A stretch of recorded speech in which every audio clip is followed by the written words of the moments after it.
ચોમાસાની આગાહીને ખાસ ધ્યાનમાં રાખીને પાલિકા દ્વારા તૈયારીઓ તેજ કરવામાં આવી છે। ત્યારે આજે પાલિકાની મુખ્ય કચેરી ખાતે મ્યુનિસિપલ કમિશનર અરુણ મહેશ બાબુના અધ્યક્ષસ્થાને તમામ ઝોનના અધિકારીઓ સાથે મહત્વપૂર્ણ રિવ્યુ બેઠક મળી હતી। બેઠકમાં ખાસ કરીને શહેરમાં જ્યાં વારંવાર વોટર લોગિંગ થાય છે તે વિસ્તારોની સમીક્ષા કરવામાં આવી। મ્યુનિસિપલ કમિશનરે વરસાદી પાણીના ઝડપી નિકાલ માટે ડ્રેનેજની સફાઈ સમયસર પૂર્ણ કરવા અને તમામ અધિકારીઓને ચોમાસા દરમિયાન સતત ફિલ્ડમાં રહી કામગીરીનું મોનિટરિંગ કરવા સૂચના આપી છે। જરૂર પડે તો રેનકોટ પહેરીને પણ મેદાનમાં રહીને કામ કરવાની તૈયારી રાખવા સ્પષ્ટ નિર્દેશ આપવામાં આવ્યો છે। આ ઉપરાંત પાલિકાની તમામ કચેરીઓમાં સ્વચ્છતા જળવાઈ રહે અને સરકારી કચેરીમાં પાન મસાલા ખાઈને ગંદકી ન ફેલાય તે માટે પણ કડક સૂચના અપાઈ છે। સાથે સાથે ચારે ઝોનમાં રસ્તા, ગટર, સ્ટ્રીટ લાઇટ અને જરૂરી સુવિધાઓના રિપેરિંગ કામો વરસાદ દરમિયાન કોઈ મુશ્કેલી ન સર્જાય તે માટે ઝડપથી પૂર્ણ કરવા સૂચના આપવામાં આવી છે। સાથે જ હેરિટેજ બિલ્ડિંગ માંડવી અને લહેરીપુરા કોર્ટ ખાતે ચાલી રહેલી કામગીરીને પણ ઝડપથી પૂર્ણ કરવા પર ખાસ ભાર મુકાયો છે। શહેરના કેટલાક વિસ્તારોમાં પીવાના પાણીની સમસ્યાનું પણ બેઠકમાં વિશેષ સમીક્ષણ કરવામાં આવ્યું અને તેનો તાત્કાલિક ઉકેલ લાવવા સંબંધિત વિભાગોને સૂચના પણ આપવામાં આવી। આગામી દિવસોમાં જાહેર સ્થળો પર ગાર્ડન વિભાગ દ્વારા વૃક્ષારોપણ અભિયાન શરૂ કરાશે, તેમજ ગેરકાયદેસર દબાણો દૂર કરવા અને નવા પુલપાટા પાર્કિંગને કાર્યરત કરવાની કામગીરીને પણ વેગ આપવામાં આવ્યો છે। મ્યુનિસિપલ કમિશનર અરુણ મહેશ બાબુએ જણાવ્યું હતું કે ચોમાસા દરમિયાન શહેરમાં નાગરિકોને કોઈ મુશ્કેલી ન પડે તે માટે તમામ વિભાગોને એલર્ટ રહેવા અને બાકી રહેલા તમામ વિકાસ કામોને તેમજ સફાઈની કામગીરી વહેલી તકે પૂર્ણ કરવા સૂચનાઓ આપવામાં આવી છે। સૌથી પહેલાં આજે ચારો ચાર ઝોનલ એન્જિનિયર્સની રિવ્યૂ કરવામાં આવ્યું છે। જે ફિલ્ડમાં ચાલતા અત્યારે કામગીરીમાં સૌથી પહેલાં વોટર લોગિંગ જેટલા એરિયાઝમાં છે વોટર લોગિંગ કાઢવા માટે જે પણ પગલાં લેવાના છે એના ઉપર કાળજી રાખવાનું કીધું છે। ડીવોટરિંગ પમ્પ્સ એક્ટિવેટ કરવાનું હોય તો ડીવોટરિંગ પમ્પ્સને પણ એક્ટિવેટ કરવાનું કીધું છે। જે જગ્યામાં ડ્રેનેજ ક્લોગિંગ છે ત્યાં સાફ સફાઈ કરીને ડાકડાઓનું ક્લીન કરીને પાણીનું જે લોગિંગ છે વોટર લોગિંગ છે એનો નિકાલ કરવા માટે સૂચના આપી છે। તમામ અધિકારીઓને કર્મચારીઓને ડી અને એઈઝને ફિલ્ડમાં રહેવાની સૂચના આપી છે। હવેથી 4-5 દિવસ કન્ટિન્યુઅસ કદાચ વરસાદ હોય યા ના હોય ફિલ્ડમાં રહીને પબ્લિકનું અવર જવરમાં મૂવમેન્ટમાં તકલીફ ના પડે, વોટર લોગિંગ ના રહેવું જોઈએ, એ તમામ કામગીરી ઉપર ફોકસ કરવા માટે સૂચના આપી છે। વરસાદ હોય તો રેનકોટ પહેરીને પણ અમે ફિલ્ડમાં ઉતરીને કામગીરી કરવાની સૂચના આપી છે। આપ જાણો છો કે ગયા વર્ષ અમે સપ્લાઈઝ પણ કર્યા હતા, એ બધા જ અત્યારે ફિલ્ડમાં ઇફેક્ટિવ કામગીરી કરવા માટે જે સૂચના આપી છે। સાથે સાથ નવા ડેવલપિંગ વિસ્તારમાં સીસીટીવી અને એલઈડી બોર્ડ્સની વધારો કરવાનું પણ નક્કી કર્યું છે, જ્યાં સેફટી અને સિક્યોરિટી દીકરાઓની અને દીકરીઓની સલામતી માટે સીસીટીવી કેમેરાસ અને રોડની અંદર મોનિટરિંગ સિસ્ટમ અને ટ્રાફિક માટે પણ હવે નવું સીસીટીવી સિસ્ટમ્સ લગાવવાની નક્કી કર્યું છે।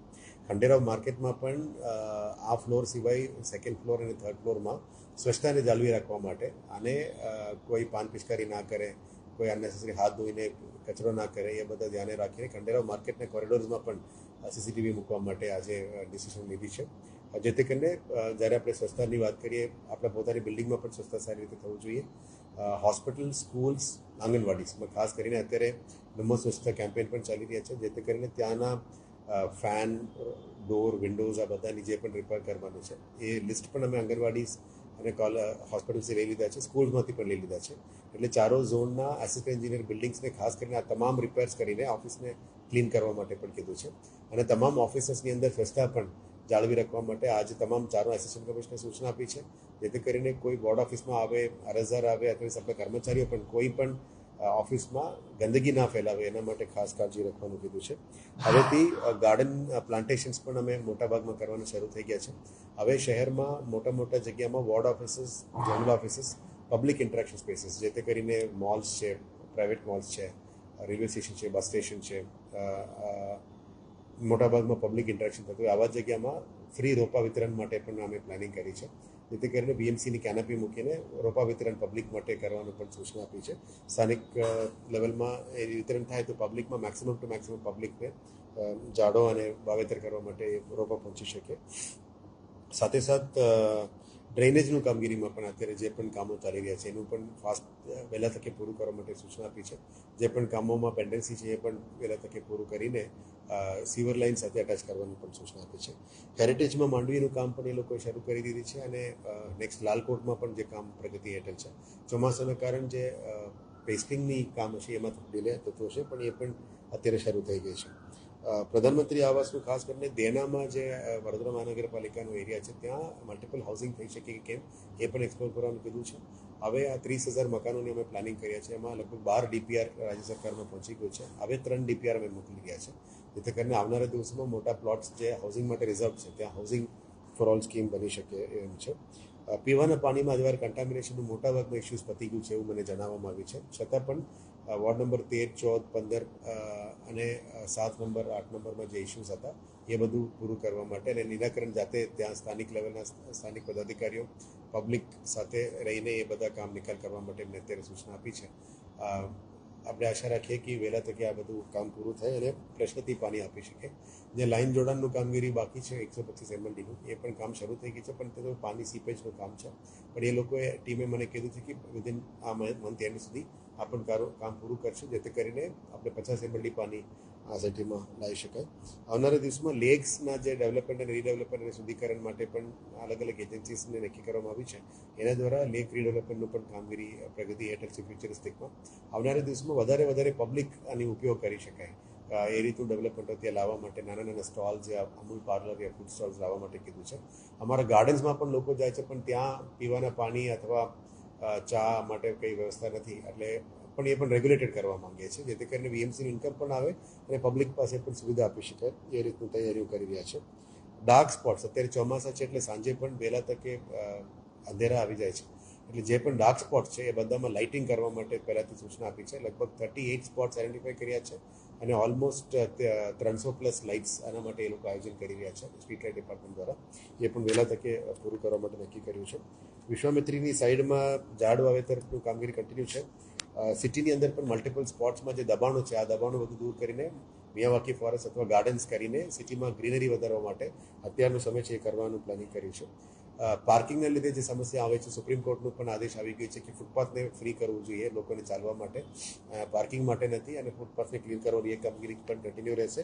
અને ત્યાં આડેધડ પાર્કિંગ ના થાય એના માટે બોલીવાર્ડ્સ પર લગાવવાનું કામગીરી પ્રગતિ હેઠળ છે. આવનારા દિવસોમાં ટેન્ડરિંગ કરીને આખા સિટી માટે ARC કરીશું. અને જે રીતનું પેડેસ્ટ્રીયન ક્રોસિંગ્સ અને ટ્રાફિક્સ માટે પણ જે વ્હાઇટ પેઇન્ટ માર્કિંગ્સ છે એને પણ વધારે ફાસ્ટ કરવા માટે કીધું છે. CND વેસ્ટ આપણા માટે એક મોટું સમસ્યા સિટીમાં થઈ રહ્યા છે. અમુક વિસ્તારમાં વોર્ડ્સમાં જોશો તો રોડની સાઈડમાં જ કાટમાળ ઉતારીને લોકો આવા પ્રવૃત્તિઓ કરી રહ્યા છે.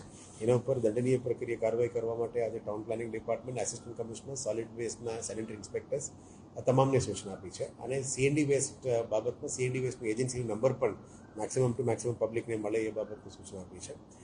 સાથે પાણીનું નવું સ્ત્રોત સિંદરોટ માટે 150 MLD નવું બનાવવા માટે ડિઝાઇન ફેઝમાં આવી ગયું છે. અને ઈસ્ટમાં આપણે ટીમ્બી અને નિમેટા અને સાથે આજુબાજુમાં કેવી રીતે સ્ત્રોત વધારી શકાય એ બાબતમાં અત્યારે તૈયારીઓ શરૂ કરી દેવામાં આવી છે.